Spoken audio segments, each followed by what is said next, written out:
नमस्कार मित्रों, आप सभी का स्वागत है हमारे YouTube चैनल रावण संगीता में।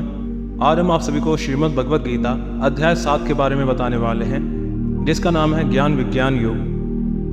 तब भगवान श्री कृष्ण कहते हैं, हे प्रतापुत्र, अब उसको सुन जिसको तू योग का अभ्यास करते हुए मुझ में अनन्य भाव से मन को स्थित करके और मेरी शरण होकर संपूर्णता से मुझको बिना किसी संशय के जान सकेगा। अब मैं तेरे लिए उस परम ज्ञान का अनुभव सहित कहूँगा, जिसको पूर्ण रूप से जानने के बाद भविष्य में इस संसार में तेरे लिए कुछ अन्य भी जानने योग्य से सही रहेगा। हे पार्थ, हजारों मनुष्यों में से कोई एक मेरी प्राप्ति रूपी सिद्धि की इच्छा करता है, और इस प्रकार सिद्धि की प्राप्ति के लिए प्रयत्न करने वाले मनुष्यों में से कोई एक मुझको तत्व रूप से साक्षात्कार से जान पाता है।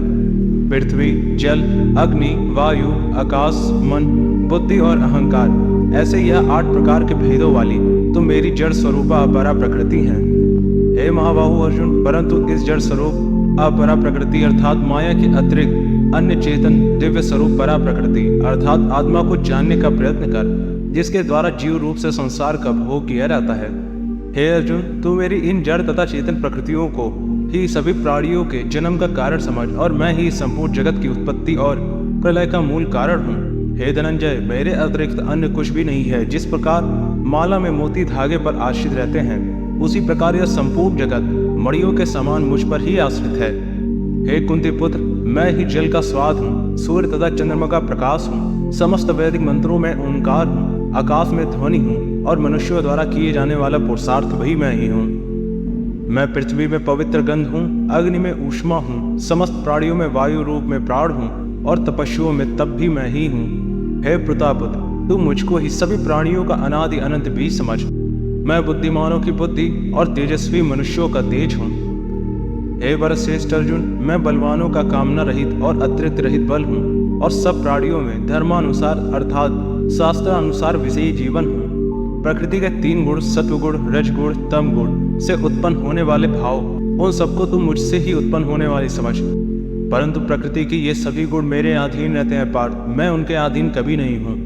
प्रकृति के इन 3 गुणों से उत्पन्न भावों द्वारा संसार के सभी जीव मोहग्रस्त रहते हैं। इस कारण प्रकृति के गुणों से अतीत मुझ परम अविनाशी को नहीं जान पाते हैं। यह तीनों दिव्य गुणों से युक्त मेरी अपराशक्ति स्वरूप माया को पार कर पाना असंभव है। परंतु जो मनुष्य मेरे शरणागत हो जाते हैं, वह मेरी इस माया को आसानी से पार कर जाते हैं। मनुष्यों में अधर्मी और दुष्ट स्वभाव वाले मूर्ख लोग मेरी शरण ग्रहण नहीं करते हैं। ऐसे नास्तिक स्वभाव धारण करने वालों का ज्ञान मेरी माया द्वारा हल लिया जाता है।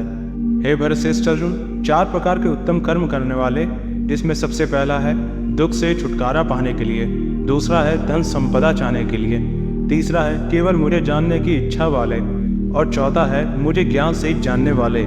ये भक्त मेरा स्मरण करते हैं।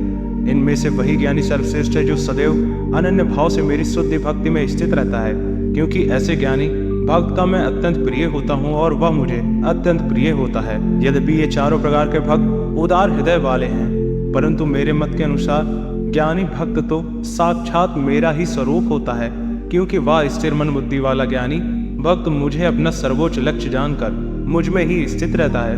हे पार्थ, अनेकों जन्मों के बाद अपने अंतिम जन्म में ज्ञानी मेरी शरण ग्रहण करते हैं। उसके लिए सभी के हृदय में स्थित सब कुछ मैं ही होता हूँ। ऐसे महात्मा अत्यंत दुर्लभ होते हैं। जिस मनुष्यों का ज्ञान संसारिक कामनाओं के द्वारा नष्ट हो चुका है, वे लोग अपने अपने स्वभाव के अनुसार पूर्व जन्मों के अर्जित संस्कारों के कारण प्रकृति के नियमों के वश में होकर अन्य देवी देवताओं के शरण में जाते हैं। जैसे ही कोई भक्त जिन देवी देवताओं के स्वरूप को श्रद्धा से पूजा की इच्छा करता है, मैं उसकी श्रद्धा को उन्हीं देवी देवताओं के प्रति स्थिर कर देता हूँ। वह भक्त सांसारिक सुख की कामनाओं से श्रद्धा से युक्त होकर उन देवी देवताओं की पूजा आराधना करता है, और उसकी वह कामनाएं पूर्ण भी होती हैं, किंतु वास्तव में यह सभी इच्छाएं मेरे द्वारा ही पूरी की जाती है।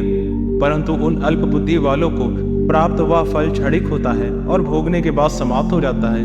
देवताओं को पूजने वाले देवलोक को प्राप्त होते हैं, किंतु मेरे भक्त अंततः मेरे परम धाम को ही प्राप्त होते हैं।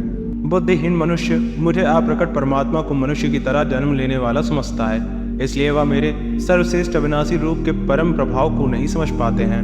मैं सभी के लिए प्रकट नहीं होता, क्योंकि मैं अपनी शक्ति योग माया द्वारा आच्छादित रहता हूँ। इसलिए यह मूर्ख मनुष्य मुझ अजन्मा अविनाशी परमात्मा को नहीं समझ पाता। हे अर्जुन, मैं भूतकाल में, वर्तमान में और भविष्य में जन्म मृत्यु को प्राप्त होने वाला सभी प्राणियों को जानता हूँ, परंतु मुझे कोई नहीं जानता। हे भरतवंशी, हे शत्रु विजेता, संसार में सभी प्राणी इच्छा, द्वेष आदि द्वंद्वों से उत्पन्न मोह के कारण जन्म लेकर पुनः मोह को प्राप्त होते हैं। परंतु जिस मनुष्य ने पूर्व जन्मों में और इस जन्म के पुण्य कर्म किए हैं तथा उसके सभी पाप पूर्ण रूप से नष्ट हो चुके हैं, वह दृढ़ संकल्प के साथ मेरी भक्ति करके मोह आदि सभी द्वंद्वों को मुक्त हो जाता है। जो मनुष्य मेरी शरण होकर वृद्धावस्था और मृत्यु से मुक्ति पाने की इच्छा करता है, ऐसे मनुष्य उस ब्रह्म को, परमात्मा को और उसके सभी कर्मों को पूरी तरह से जानता है। जो मनुष्य मुझे अधिभूत अर्थात संपूर्ण जगत का कर्ता, अधिदेव अर्थात संपूर्ण देवताओं का नियंत्रक तथा अधियज्ञ संपूर्ण फलों का भोक्ता सहित जानता है और जिसका मन निरंतर मुझ में स्थित रहता है, वह मनुष्य मृत्यु के समय भी मुझे जान लेता है। इस प्रकार उपनिषद, ब्रह्म विद्या तथा योग शास्त्र रूप श्रीमद् भगवद गीता में श्री कृष्ण तथा अर्जुन संवाद में ज्ञान विज्ञान योग का 7वां अध्याय संपूर्ण हुआ। हरि ओम तत्सत। मित्रों, यदि यह वीडियो अच्छी लगी हो तो लाइक कीजिएगा, सब्सक्राइब कीजिएगा। आप सभी को हर हर महादेव, जय श्री कृष्ण।